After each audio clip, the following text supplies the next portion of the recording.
Daniele, Irénée. Cadmium Compagnie. Depuis une dizaine d'années maintenant, c'est une association qui fait des projets pluridisciplinaires, transdisciplinaires, entre les arts du spectacle et puis aussi les arts visuels. Et la recherche. Et la recherche. On est à Sker parce qu'on est en train de travailler depuis presque 12 ans, entre 12 ans et 3 ans, sur le carnaval.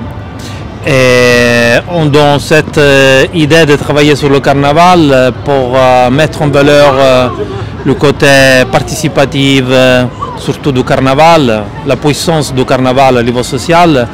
On s'est dit dans les derniers mois à des projets européens, dans le cadre d'un projet européen de la mesure SERV, que c'est une mesure liée à l'identité européenne, à la participation démocratique.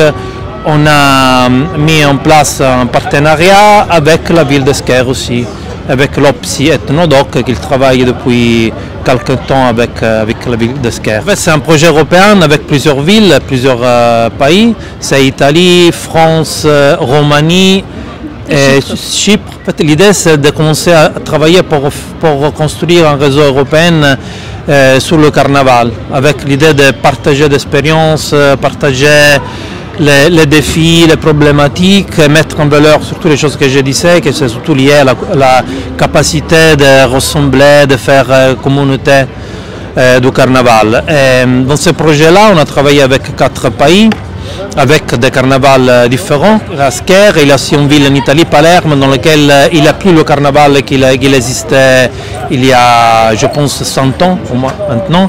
Et maintenant, il y a des carnavals de quartier, c'est des carnavals civiques, ils l'appellent. C'est des carnavals qui ne sont pas très esthétiques, c'est surtout le travail de communauté, des quartiers, de mettre en place une réflexion collective pour faire émerger des problématiques. Et après, qui ça va mettre en défilé pendant le carnaval.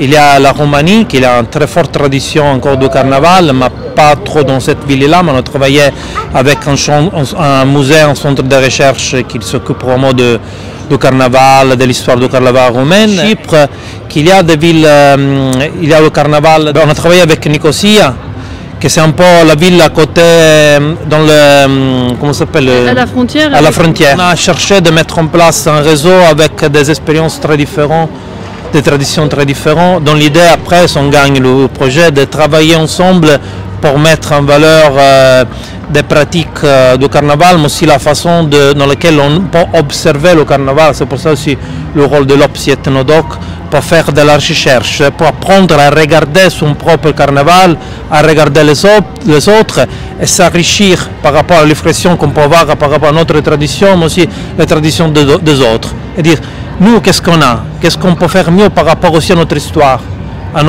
aussi mythique?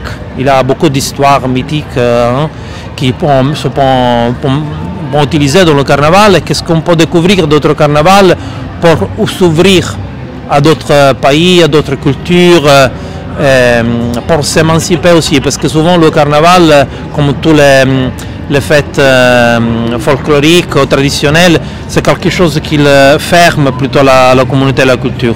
L'idée c'est d'utiliser le carnaval aussi pour chercher une ouverture vers les autres cultures. Je peux comparer avec ce que j'ai vu surtout en Sicile, et je trouve que c'est une fête avec beaucoup de participation, une grande communauté qui est présente, avec des âges très différents. Il y a des enfants, il y a des adultes, il y a énormément de chars. Je suis impressionnée par la quantité de chars que je vois aujourd'hui et l'investissement des personnes sur les travaux qu'ils ont préparés. Je trouve 2 ou 3 choses importantes ici.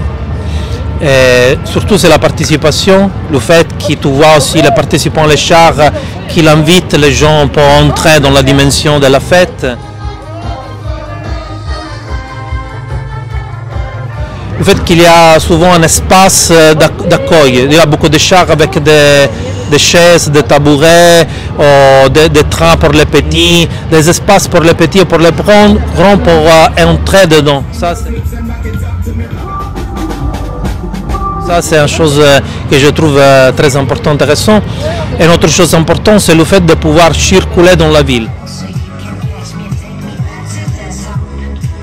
Le Le fait que tout bouge, tu vois des chars qui sortent de la rue, un autre qui rentre. C'est une dimension dynamique et c'est très important pour le carnaval de vivre aussi la ville, le centre-ville, de vivre les espaces urbains. De toute façon, l'idée c'est de continuer à développer des projets autour du carnaval. Et donc plus on a de possibilités de voir les choses en vrai, plus ça nous donne des idées aussi pour développer et continuer à ce processus de recherche en fait autour du carnaval.